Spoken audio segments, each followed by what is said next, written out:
Hello everyone, welcome to another episode of Alex's Wonders.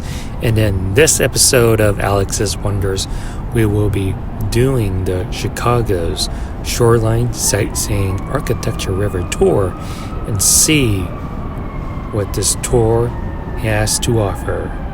So hope you sit back, relax, and enjoy this riverboat tour.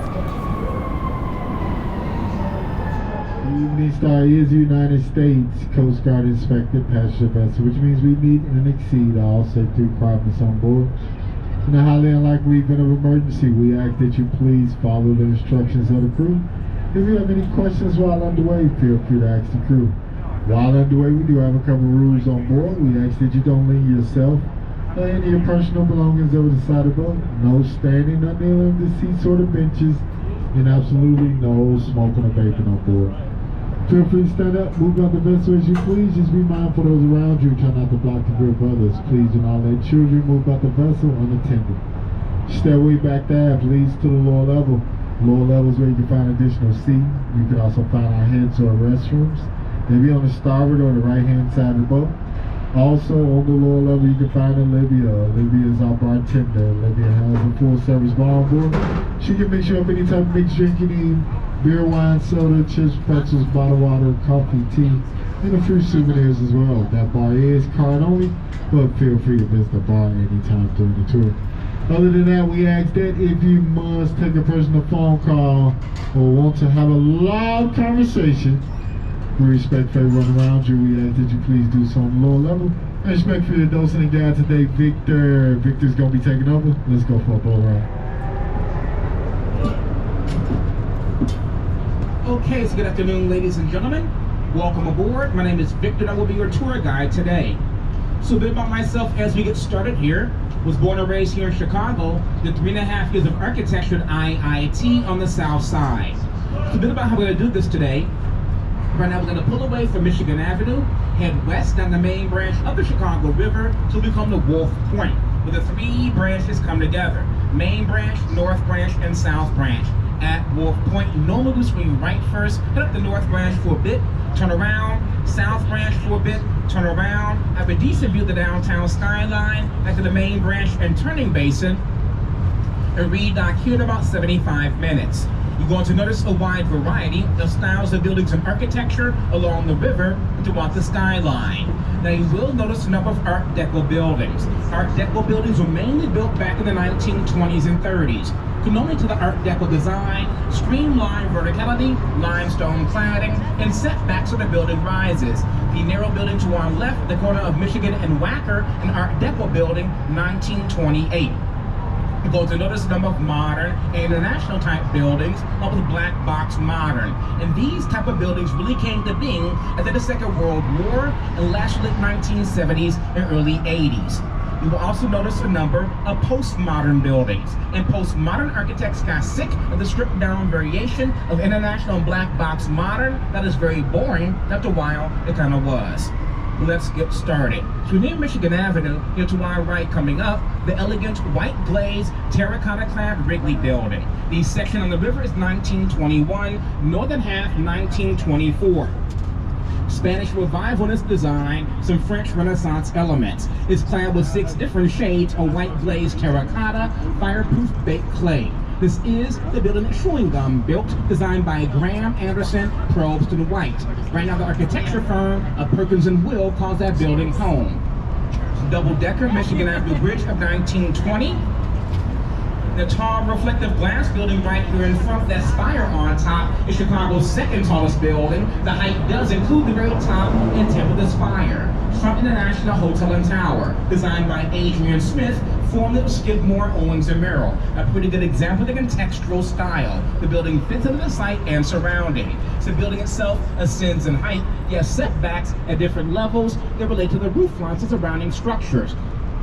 First setback to the roofline of Wrigley.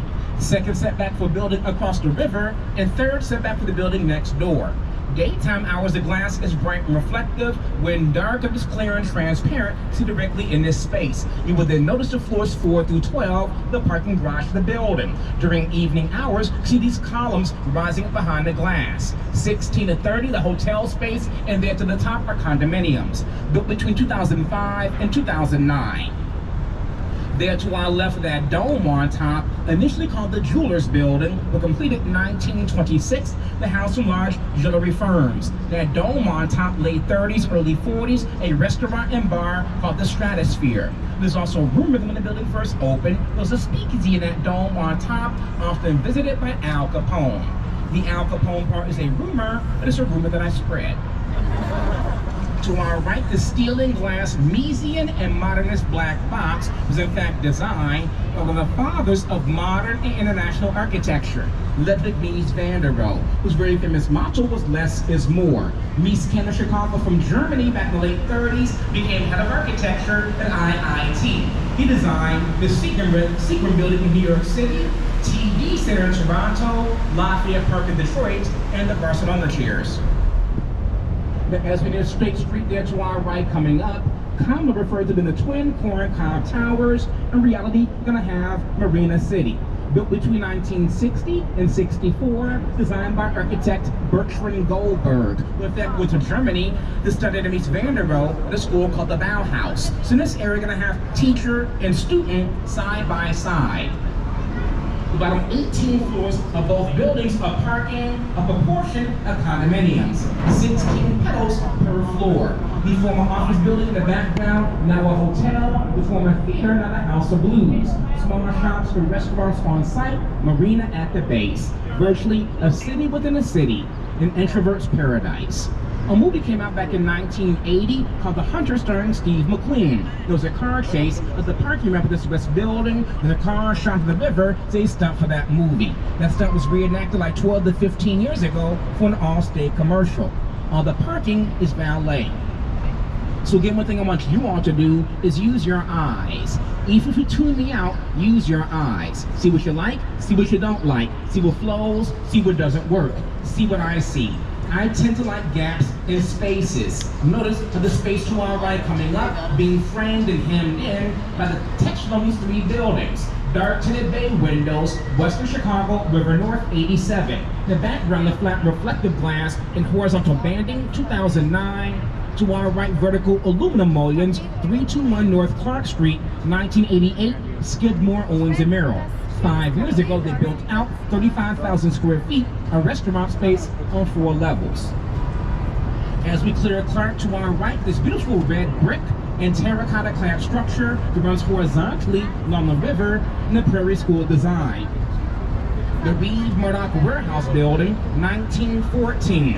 Architect George C. Nimmons. In the clock tower top center, designed to hide the water tank. Because back in 1914, not everyone had a watch. They had clock towers scattered throughout. When built, perfectly symmetrical. But now notice the left-hand side of the western half is 1 bay shorter than the right. That is because they built this bridge across the river in 1928 and widened the roadway. They demolished the westernmost bay and reclaimed what was left to look like it originally did. Rising up 785 feet, the modern, glassy, shiny, and reflective 300 North LaSalle by Picard Chilton Architects out of New Haven, Connecticut. Clad with an abundance of aluminum. A very nice 2-level riverfront. The steakhouse is yummy. So around here, I like the contrast between 2009 modern, the old building next door. A pretty good example of the Chicago school style of architecture, the tripartite design. Tripartite. Think of a Greek column, got a base, shaft, capital on top. The base of the building visually anchors the structure of the ground. The shaft draws your eye up. The corners from the top helps to finish things off. A tea and coffee warehouse, 1912. Glass penthouse, 1984. You're going to notice base, shaft, capital on many buildings, old and new, including this unbelievably huge and this ginormous building to our right coming up called the Merchandise Mart by Graham Anderson, Probst and White, Art Deco style. Limestone cladding, streamlined verticality, and setbacks in the building rises. But completed in 1930, at that time, this was the world's largest building, having more than 4 million square feet of space within its walls. So massive, like 14, 15 years ago, the building had its own zip code, 60654, now being shared throughout the area. Until 1911, very nice train station stood on this site. In these 8 bronze busts, they represent some of the prince merchants of the United States, including Philemon, Woolworth, Wanamaker, Marshall Field, and a few more. The building was commissioned for and by the president of the Marshall Field organization. It was going to be their wholesale warehouse and distribution center. Their plans did not fully materialize because 1930, country was at the height of the Great Depression. They sold the building in 1945 for a fraction of its value to Joseph Kennedy, father President John Kennedy. They sold the building back in 1998. We're now at Wolf Point, where the 3 branches come together. Main branch just came down, north branch to our right, and south branch to our left. This whole area has transitioned dramatically over the past 8 to 9 years. Brand new, brand new, brand in the background, brand new there, brand new, brand new. 6 new buildings around here for the past 8 years. The most recent addition, the one here to our right, roughly 60-story Salesforce Tower, finished last summer, rising to a height of roughly 850. Personally, they should have been taller at this location, very visible and visual, in my opinion. Again, the 4 double-decker drawbridges of the 4, Lake Street to our left, the oldest, 1916. And as we transition from North Branch to South, I will discuss the building to our left, the very cool base, 150 North Riverside. And they finished the red sculpture here in front about 4 years ago that is called Constellation by Santiago Calatrava.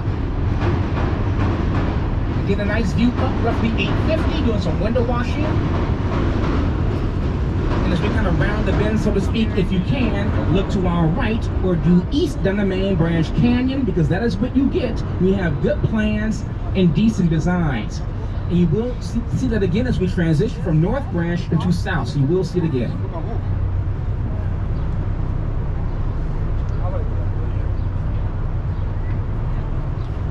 The older brick building to our left front coming up is called Fulton House. Initially, the North American Cold Storage Building, a giant ice box and refrigerator that had very few windows. It was renovated 45 years ago. They knocked more than 500 holes in that building for the balconies and the windows. Before they can do any work, however, they had to wait a few months to allow the walls in the building to fully thaw out. And while drilling through the walls, they ran to a lot of cork and horsehair that was used to help insulate the building. The southern 2/3 of the arches is 1898, northern third 1908. Renovated by architect Harry Weiss.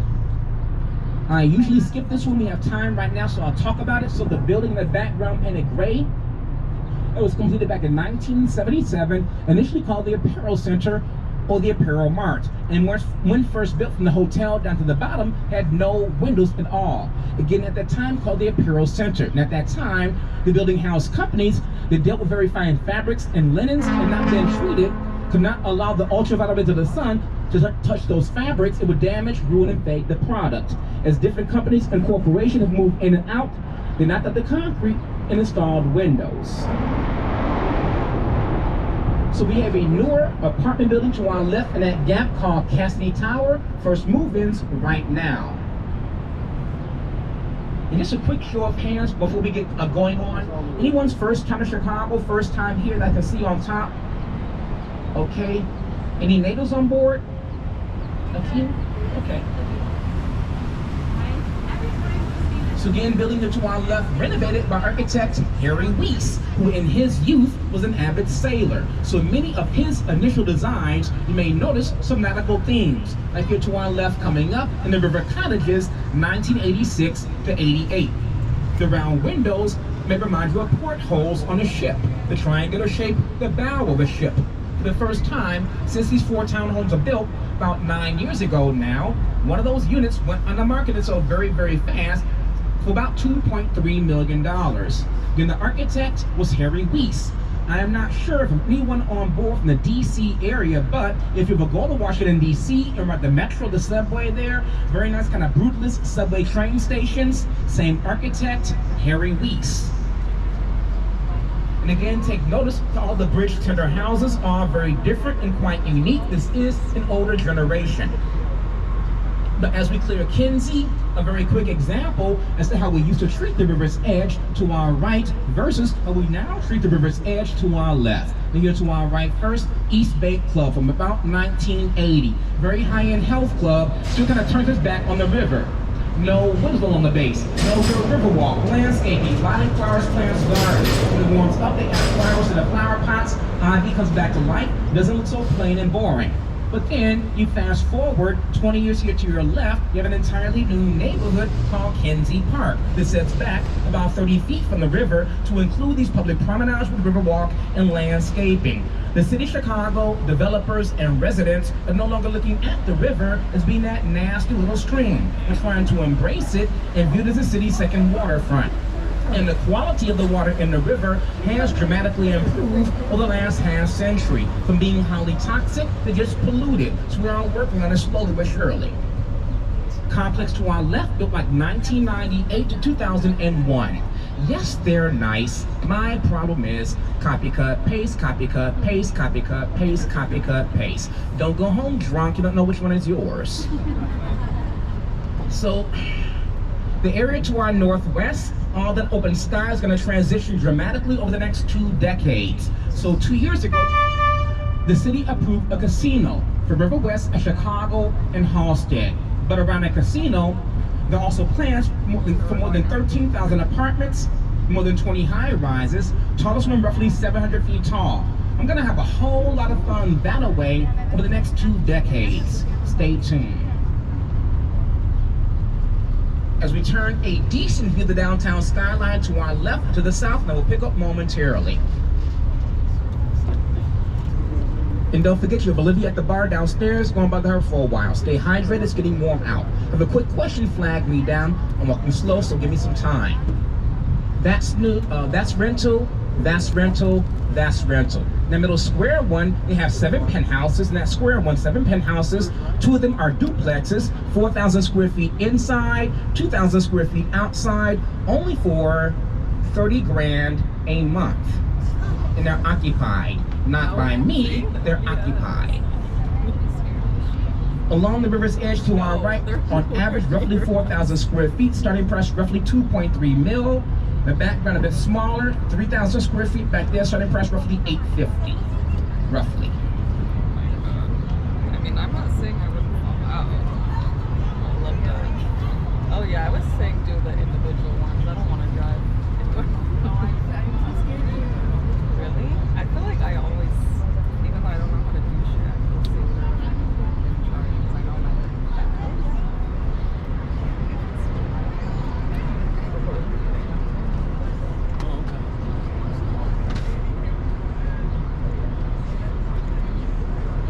Everyone's attention. Total diva of this area, 150 North Riverside by Getch Partners, architecture firm headquartered here. Building itself, a pretty good example of form follows function. The site helps to dictate the shape and design of the building. Again here, a very slender piece of land to work with. You're wedged in between a river and train tracks. Had a conventional office building been designed where the columns come straight down. On this side, those columns will slam along the river's edge. On the other side, into the train tracks. This is called a core-supported building. The main central concrete core takes on the weight and load of the tower. Those diagonal beams transfer that load. Example, hold my arm up from my body, push down on my hand, it's gonna fall right to my thigh. If there's a bar from my palm to my waist, you can't push down. Same general concept with diagonals. Building itself 2017 will tell you more on the return trip. Have time while you're here, walk through this space. But as we clear Washington, here to our left, about 5.5, 6 years ago, a 5-story building from the mid-1950s. Thankfully, it's been torn down, and its wake now rises a 55-story tall building, 110 North Wacker by Getch Partners. Same firm with the deep with a very cool base, building into our left also a very dynamic base. So this one was finished in 2020, and last I have read, between like 90 and 95% leased up. Right now, largest tenant is Bank of America. They took 1.5 million square feet. Here to our left is Bank of America Tower. And here's a picture of the building that stood on this site that I took before it got torn down. I don't miss it, neither do you, because it was ugly. Oh yeah, we were right there. Did you see we walked more? So, as we clear Washington and into this Art Deco Canyon, to our left coming up, the Civic Opera Building by Graham, Anderson, Probst, and White. Limestone cladding and setbacks in the building rises. You notice it kind of reminds of a giant chair or a throne. Seat portion of the theater and stage, the wings of the building are the armrest, the tower your backrest. Now, of course, I did not misspell building, that's Latin. Chiseled here in my lifetime. Blank wall to our left a bit more than 20 years ago. Some minor consideration about perhaps showing movies on the wall, Coaxina Plaza across the way. Nothing materialized. When built, they used river water to raise and lower the stage inside. Then I have some carvings here and more carvings above of comedy and tragedy. What's tragic, that $20 million building opened up November 4th, 1929. A few days after the stock market crash, leading to the Great Depression, Civic Opera went bankrupt soon after. It's now home to the Lyric Opera. They're very successful. Back to our right. So around here, you can see below the next buildings. Now to the basement, to the train tracks. All the buildings to our right along the river are built atop air rights. And that means the developers bought the air above the train tracks from the railroad companies to build and develop buildings above that space. Very common in big cities. Huge project right now being built in Manhattan called Hudson Yards, all on air rights. Then I have Gateway Centers 1 and 2, 65, 67, Black Box Modern, Skidmore, Owings and Merrill. Background to our right, green glass, black cladding, slope roof, modern, 83, Skidmore. Taller stone clad building, postmodern, 92, Skidmore. So all four buildings by the same firm, 65 to 92. An evolution of architecture by one firm over 30 years. Right now the two front buildings get brand new lobbies. The gate tracks below lead to and from Union Station, a short, classically inspired building about a quarter of a block to our right, next gap, 1925. I know that most of you all aren't from Chicago, but some of you all, especially adults of a certain age, have seen some of these buildings on TV. You may not realize it. If any of you all have ever seen The Untouchables, 1987, Sean Connery, Kevin Costner, there's a scene at the end of the baby stroller falling on the stair steps in a shootout. That was filmed in the Great Hall of Union Station. Very nice public space. Ever have time while you're here, check it out. Adams Street, aka Route 66. And at one time, a beautiful grand concourse where the train station stood directly here to our right. But in the name of modernization, it was stupidly torn down back in 1969, replaced with the mediocre Gateway Center 3, 1971. The short three-story building to our right now houses a health club and corner bakery. Initially, the Chicago Mercantile Exchange. And back then, pre-computer, you have an exchange, had a big old trading floor. With those big trading floors that did not like a lot of interior support columns that would get in the way. Instead of using interior supports, the X's around the outside do the majority of the supporting. X-bracing, just like the John Hancock Center on North Michigan Avenue. John Hancock is vertical, that's horizontal. Now we'll discuss the building to our left, that small red dot on the return trip. As we clear Jackson, to our right, the fourth and final of the Gateway buildings from 1983 by Jim DeStefano, who at that time worked for Skidmore. Again, pretty good example of architectural contextualism. The building fits into the site and surrounding. A graceful curve in the facade, a slight bend in the river in front of us. Green glass of the building, green water of the river. But the columns here to our right are cut off. At one time, a bridge spanned the river at this location, carrying the Chicago Metropolitan Elevated Railway, taken out back in 1960. Now I know at least a third of you all at one point in your life will last 14, 15 years have possibly seen The Dark Knight, the Batman movie filmed in Chicago. Opening scene, Joker and his gang are gonna rob Gotham National Bank. They bust out a window in the office building here to our right. Use a zip line on the rooftop of Gotham Bank where they bust him with a school bus. That's next, but in reality, the former main post office for the city of Chicago, built in phases and finally completed in 1932. Art Deco, Graham Anderson, drove to the right. It was the world's busiest and biggest post office. Chicago needed the biggest, who was the mail order and catalog capital of the world. It stores like Sears, Marshall Field, Montgomery Ward. We're talking roughly 2.7 million square feet of space, about 62 acres all under one roof, the perfect spot on top of train tracks. The building itself decommissioned back in '96 and sat empty for more than 2 decades. It was purchased back in 2016. It's undergone a roughly $800 million rehab, and last I have read, between like 90 and 95% leased up. It's now office space. The building's also now LEED certified. Green technology. Becomes Interstate 290. It's kind of noisy. 1 second.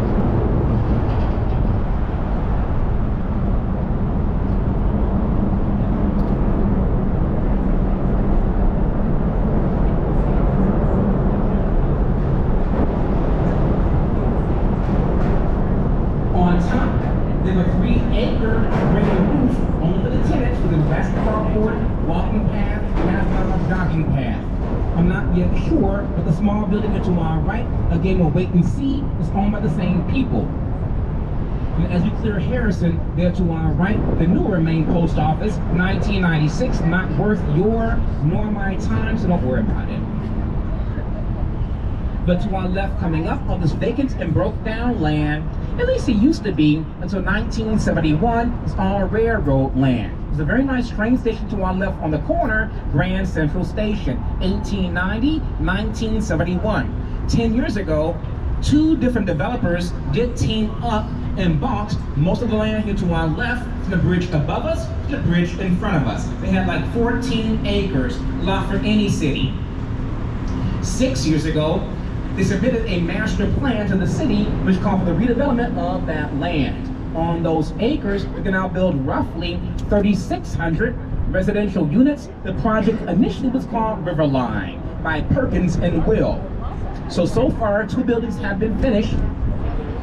There to our left, coming up the Cooper, is rental, finished last summer. In front to our left, the Reed, 41 floors, half condo, half rental. And last I have heard, right now they're trying to get some foundation permits for roughly 40-story tall building here to our left. I've not yet seen plans. The stones here to our left are reclaimed foundation stones from the train station, dug up from that site and reused for the Riverwalk. And I will be honest, I'm not that big of a fan of the Reed architecture because of the parking base. Now, initial plans call for 2-story duplexes, like we see to our left in the background on the Cooper, but for this one we have 4 floors of parking on green space in the river. I'm not a fan of that. Their lobby is nice, but underground parking next to water is very pricey. Until 1972, a bridge did span the river at this location at Polk Street, still see the abutments. And there to our left, we're gonna have River City. It may remind y'all of a complex we saw 15 minutes ago, Marina City. If it does, it should.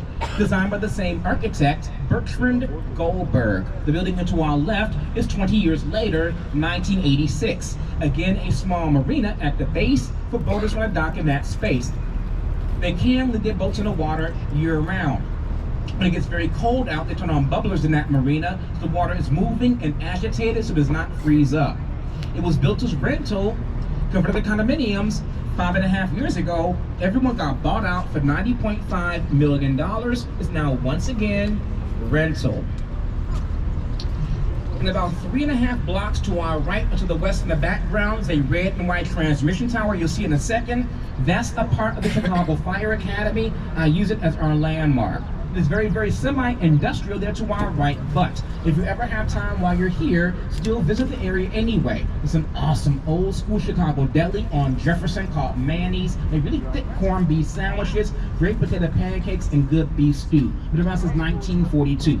And there to our right, smokestacks, old Union Station power plant in 1931. Initially coal-powered, many years natural gas, decommissioned 2011, 7 or 8 years ago, placed on the endangered buildings list. Big fear that it could be torn down. I hope that it's not. It's really cool, but it needs a lot of work and something to be turned into.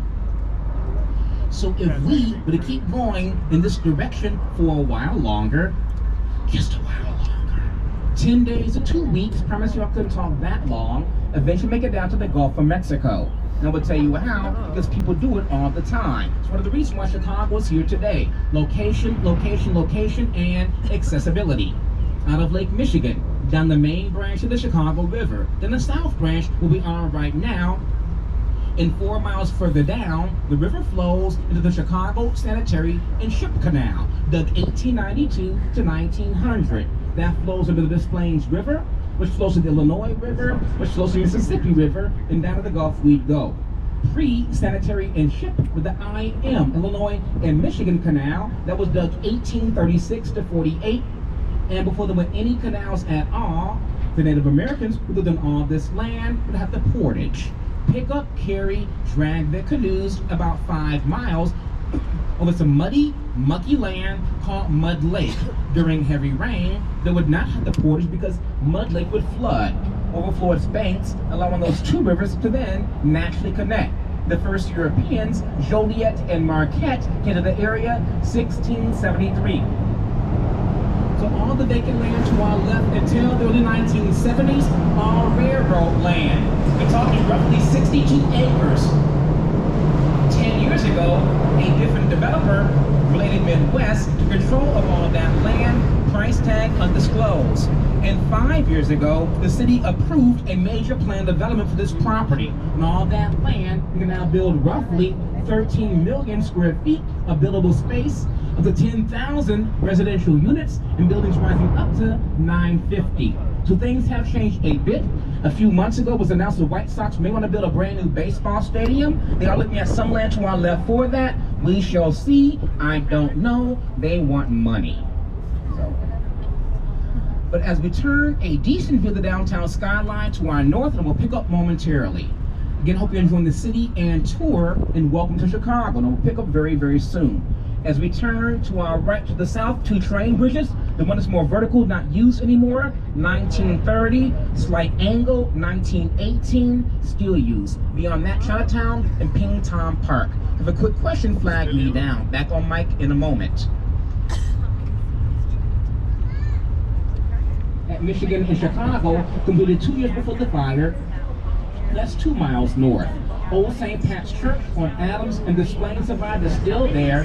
And ironically enough, Mrs. O'Leary's house survived the fire too. It ain't there today, it did survive the fire. The winds are blowing out of the southwest, out of the prairie, away from her home. A cow did not kick over a lantern in a barn. That story was fabricated by a newspaper to sell more papers. And she was a part of the immigrant population. She was Irish Catholic, used as a scapegoat. They don't know exactly how the fire began. Somehow, some way, it did start in her barn. The winds that night were gusting in excess of 30 plus miles an hour, strong enough to create fire tornadoes in the downtown area. The river was so dirty, nasty, and polluted, it caught on fire. Buildings built of stone crumbled, and buildings built of cast iron melted. People fleeing the flames, running north towards the city limits, east towards the lakefront. Some running north along the lakefront itself. Once they got to the old city cemetery, some people would jump to the empty grave pits of that cemetery for protection. In those years, that cemetery was being relocated from the lakefront because of the high water table. Today, that same piece of land is now called Lincoln Park, the actual park. You know, of course, it did not find everybody, literally. Still a few thousand people buried there somewhere. Taller limestone-clad building to our northeast, graceful setbacks, and 30-foot statue on top, Chicago Board of Trade Building, 1930. Art Deco by Halliburton and Root. 30-foot statue on top, Roman goddess Ceres, goddess of grain and agriculture. Some may recognize the building as being Wayne Enterprises from Batman Begins.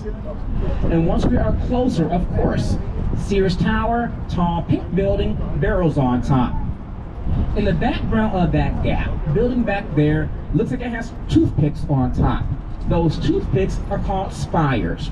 And spires are considered to be part of the architectural integrity of the building, which means they count towards the height when measured. So officially in the books, that building, the Franklin, 1,007 feet. Now sometimes spires work good in design, sometimes for me they do not. Where do spires work? Empire State Building, Chrysler Building, New York City. Liberty Place 1 and 2, downtown Philly. You have this pyramid peak-like rooftop to the building, spire as a small final vertical thrust. You have a flat rooftop building and plop a spire, now you're kind of cheating for vanity height. That building, the Franklin, without the spires, is 887 feet tall. For context, Titanic was 883 feet long, so almost the same. I'm always going to have an affinity. The modern residential high-rise here to our right, the articulated balconies, is the dash dot pattern. It just goes by its address, so of course, I had to come up with a few nicknames of my own, like the Morse Code Building or the File Cabinet Building. 235 West Van Buren, Perkins and Will. And 3/4 of a mile to our right, far background, Penettan, bathed in sunlight, narrow slits, is a jail. Federal. Chicago Metropolitan Correctional Facility, 1975. Architect Harry Weiss. Those are prisoners on the rooftop. That's their gym, with nice views. Congress Parkway, head east, gonna dead end at Buckingham Fountain and Grant Park.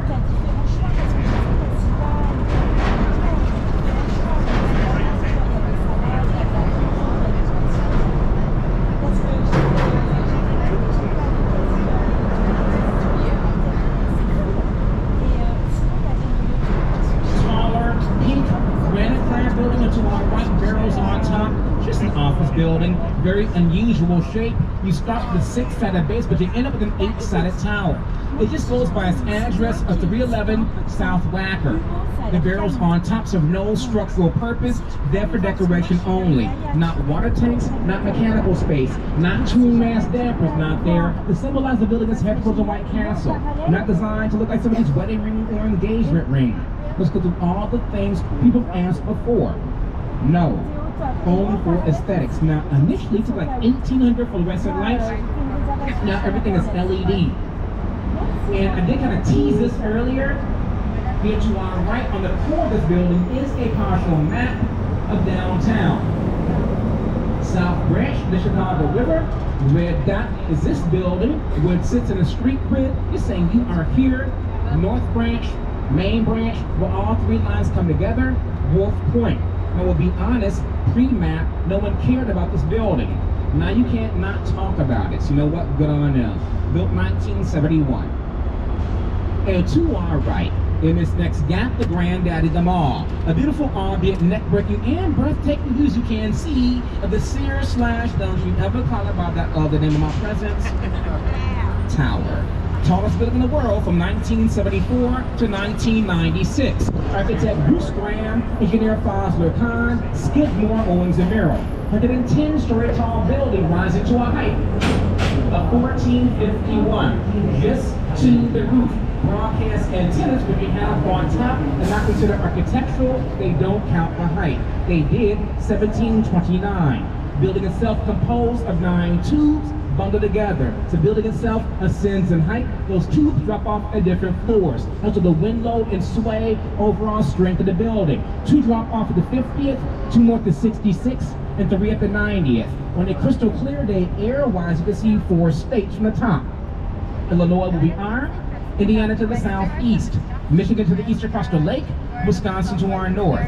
Daylight hours are 3 minutes longer on top versus ground level because of your elevation.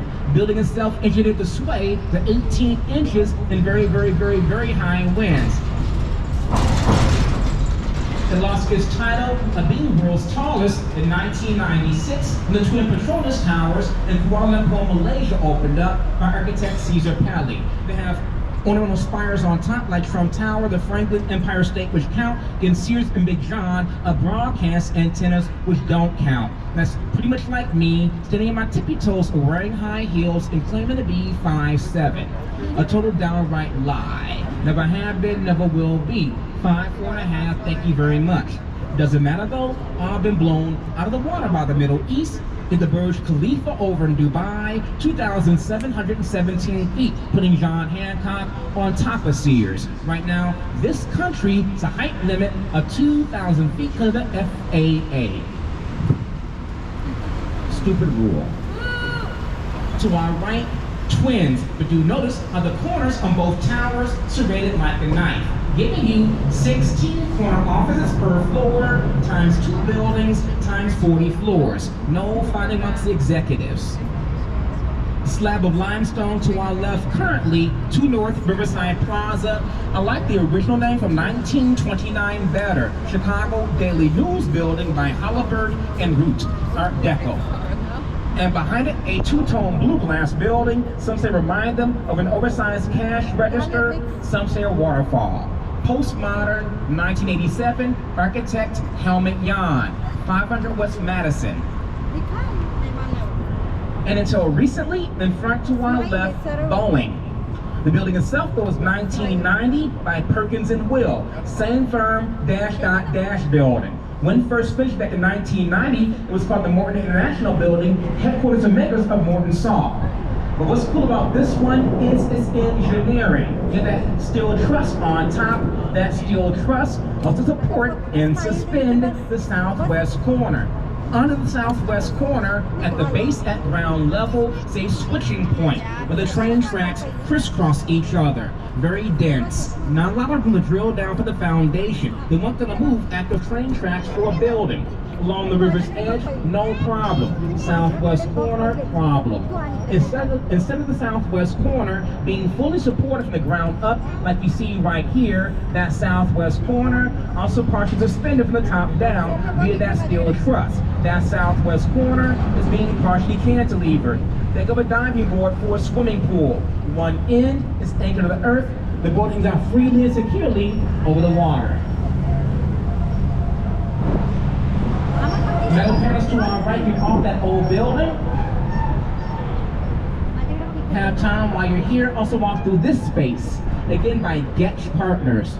The same architecture firm did a building into our right next gap in a blue and purple tinted glass, 155 North Wacker, 2009. And again, same firm, there was 150 here to our left, with a height to width ratios kind of off the charts. Now transition back to the main branch. In front of us in all of her glory, a full frontal view merchandise mart. 1 block wide, half block deep, 25 stories tall. Lost his title of being the world's largest in 1943, the opening of the Pentagon. 3 buildings, side by side here to our right that have one thing in common. All 3 by the same architecture firm over 20 years. Cone, Pedersen, and Fox of New York. Same firm, tall pink building barrels on top in front of Sears. Dead center, green glass and curve, 333 West Wacker, 1983, oldest of these 3. While you're here, if you have time, do explore the river walk here to our right, as you can now walk from Lake Street to Lake Michigan along the river's edge uninterrupted. 7 years ago, you cannot do that. And the roadway here to our right is Wacker Drive, named for Charles Wacker, the first head of the Chicago Plan Commission. It's one of the first bi-level roadways built anywhere. It helped separate that traffic. Initially, the lower level was for trucks. So you can load and unload all your goods to the buildings along the roadway. That's what the ugly stuff is. Out of sight, out of mind. Upper level, cars and pedestrians. But of course, some of the car chase scenes from The Dark Knight and Blues Brothers take place on Lower Wacker. If you've never seen the Blues Brothers, you're missing a lot in life. It's a great classic. Never seen that movie? I recommend it you do. It's hilarious even 44 years later. Here, this is what I like to talk about, some of the TV shows and movies that have been made in Chicago over the years, but especially in my lifetime. And one of my favorites is The Fugitive with Harrison Ford from 1993. Also with 9.5 Backdraft of Kurt Russell. Red Candyman, I hated that movie. Then my best friend's wedding, I don't talk about that. She was going to be Boat Tour Company. 1990, Home Alone, Northern Suburbs. Late 80s, Ferris Bueller's Day Off. Evicted and Babysitting, Chucky, the First Child's Play. And more recently going to have TV shows like Chicago Fire, PD and Man, Empire on Fox, Divergent Film, Transformers 3. Shows that Bollywood will be called Doom 3, and many more. And those in the 70s, Cooley High. And Open for Good Times. And for my time, Bob Newhart. There's an opening. In my time, Family Matters, Perfect Strangers, and Hill Street Blues opening. Real fast. To our right, one building built in 2 phases, 60 years apart.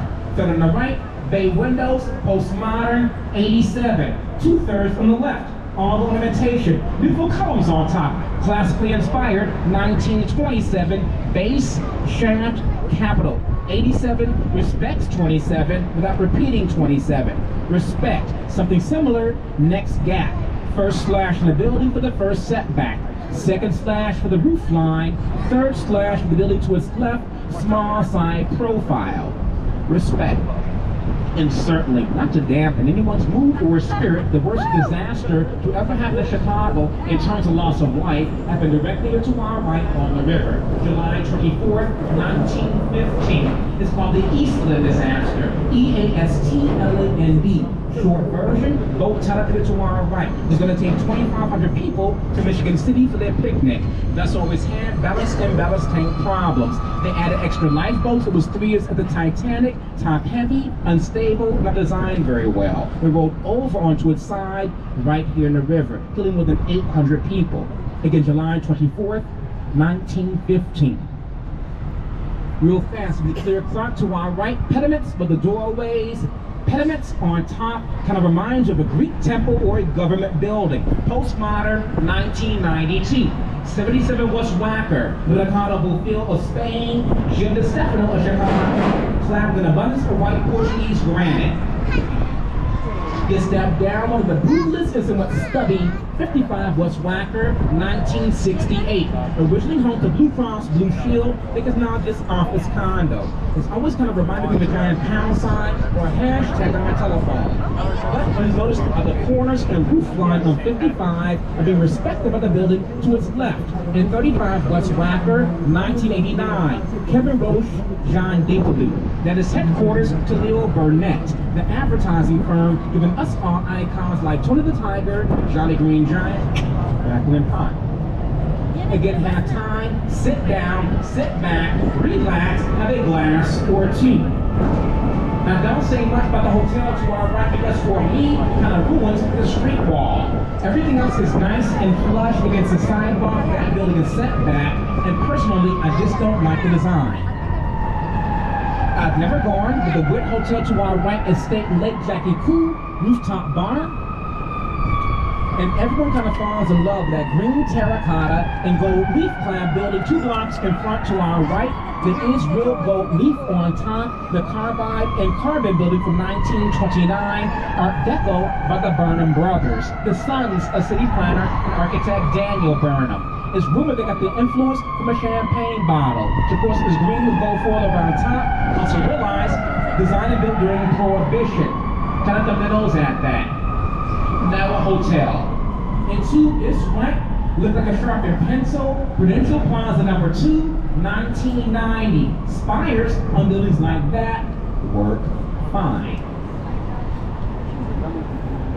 Nice street walk to our right, coming up, buildings side by side, very slender neo-Gothic building, initially called Mather Tower, named for Alonzo Mather, a railroad baron. That's not the original crown on top, that's why it's a different color white. Original crown taken off around 2000, structural problems. They built a prefabricated crown on a barge and lifted on top of the helicopter. Wedged in there like a cap after a root canal is an addition to the building right next door. Originally, the London Guarantee and Accident Building, 1923. Back in the day, London Guarantee and Accident sold maritime insurance. Back in the 40s, 50s, and 60s, very popular jazz club in the base called London House. Building's been renovated, now a hotel called London House. Have time while you're here, do visit the rooftop bar, great views, and decent drinks. Where the buildings to our right now rise, 1803 at this spot was constructed Fort Dearborn. But now to our left, as we near Michigan Avenue, now coming into view, the elegant Gothic Revival Tribune Tower, 1925. Back in 1922, the paper sponsored an international architectural competition. Grand prize, $100,000 to any architect who can design the world's most beautiful building. Over 250 entries, and that design won. Submitted by two New York architects, John Meadtown, Raymond Hood. Raymond Hood went on to help design Rockefeller Center. Near the pinnacle, those upside-down L's called flying buttresses, normally part of the Gothic style. And to its left, that dome on top, the Hotel Intercontinental. Nothing in that dome but mechanical space. Building itself, 1929. Initially called the Medina Athletic Club for the Shriners. It was a men's club and hotel. Apple Store by Foster and Partners of London, 2017. It's almost kind of reminded me of a half-open MacBook Pro. And 6 or 7 years ago, Chicago Tribune did vacate that building. It is now 162 condominiums. And there to our left, the peacock emblem on top, NBC Tower. Limestone cladding, streamlined verticality, and setbacks of the building rises. Art Deco, right? 1920s, 1930s, right?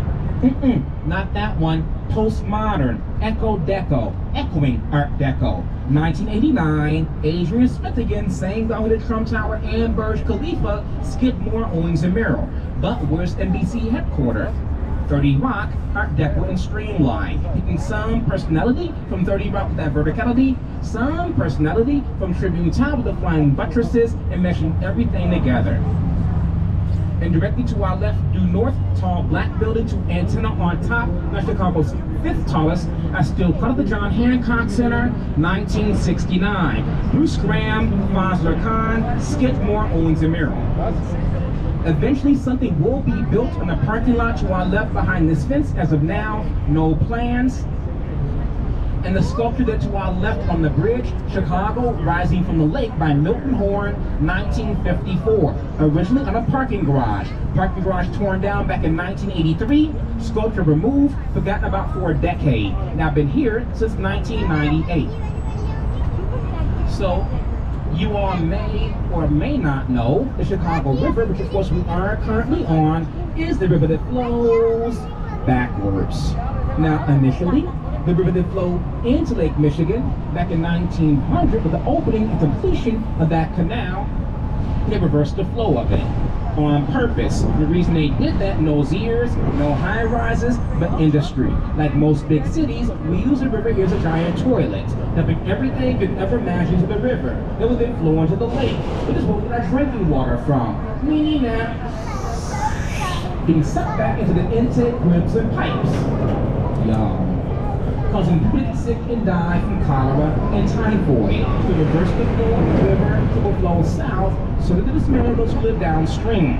The way they did that was by digging that canal. It's a bit deeper than the bottom of the river, on a slight angle, severe gravity. Not only that, about 5 miles west from where we are, where Mud Lake used to be, very small but very important subcontinental divide. Separates two watersheds, how water flows and drains naturally. On the way back, we're not missing, but on the way back. So last building on the left is 2001, Rounded Bay 2004, and Townhomes at the bottom 2005. So I have been following the piece of vacant land to our left at the corner by the bridge since 2005. So back then, there's a proposal for that site called the Fordham Spire. 2 years later, same architect, different developer, it got upgraded called the Chicago Spire, designed by Spanish architect Santiago Calatrava. And it was going to rise 2,000 feet. The foundation was completed. The economy killed the project. Different developers now own that land. They will not, I repeat, will not resurrect this design. They have their own vision. It's okay. It's okay. I got spoiled. It's okay. So they're going to build 2 buildings on the land to our left. They put the crane up right now for the first one. So North Building first. It will be rental. Skidmore's an architect. So the first one's going to rise between 73 and 74 floors, roughly 850. Going to have 635 apartments. That 20% will be affordable on site. And first building should be done by 2027. And right now, that is all that I have. But what I really wanted was something grand to our left, something grand to our right, create a great gateway to the city, but no one ever listens to me, and that's their fault. But I can tell you what has been approved for the corner here to our right. So there to our right one day to expect the roughly 85-story tall building by BKL Architecture of Chicago that should surpass 950. So they'll both be nice, just not what I wanted. And yes, I went to all the public meetings because that's what I do. For the past 15, 16 years. But people do often ask me how far down you have to go for the foundations while these tall buildings, well, it depends. So around here, if your building say 30 or 40 floors, hard pan clay, 85, 95 feet down. Big buildings, Sears Tower, Trump Tower, St. Regis, this site, out of the caissons, bedrock. Around here, bedrock minus 110, minus 120. Once you hit that bedrock, the sky's the limit. That is why that building in San Francisco, Millennium Tower, is sinking and leaning. They did not go to the bedrock in the seismic zone, and that was stupid. That building is sinking and leaning. They rise at roughly 645. I think the bedrock around there is minus 200 feet down, but they should have gone down there. Here to our left, hey Bertie, Lake Point Tower. A bit older than many people realize. Built between 1965 and 68. Designed by architects George Shipwright and John Heinrich. Think of a giant three-leaf clover or a shamrock being extruded up into the sky. Or I guess a giant fidget spinner did the shape of that building. The circular formation on top was a restaurant, nor did not revolve. But I think it's funny, the kids see a fidget spinner, adults see a flask. Life. And no opener ever lived there. I swear that every time I see it here to our right, things should be somewhere in Nantucket or in Cape Cod on the East Coast, Chicago Marine Safety Station, 1933. It's fairly clear, so steel mills and smokestacks, Indiana, building Chicago. Beyond the breakwater, Lake Michigan, third largest of the 5 Great Lakes, but the only one that lies entirely in the boundaries of this country. Of the 5 Great Lakes, second deepest, maximum depth, 923. Real fast, City Chicago flag. 2 blue stripes, 3 white stripes, 4 red stars. Each white stripe stands for a section of the city. Top white stripe, north side. Bottom white stripe, south side. Middle white stripe, west side. There's no east side, you have the lake. East side neighborhoods, no east side section. Top blue stripe, north branch of the river and lake. Bottom blue stripe, south branch of the river and canal. 1 star, Fort Dearborn, 1803. Another star, Great Chicago Fire, 1871. Another star, World Club and Exposition, 1893. Another star, Century of Progress World's Fair, 1933-34. Stars in the flag of the 4 F's. Fort, Fire, Fair, and Fair. As we spin, a fair view of the downtown skyline to our west. Different heights, shapes, colors, materials, and eras the buildings were built in. They all have their own personality and say something different. So welcome to my office. I have no favorite building, so don't ask me. Just don't, never have. Like pretty much anything pre-war, have no favorite. I hate that brown one.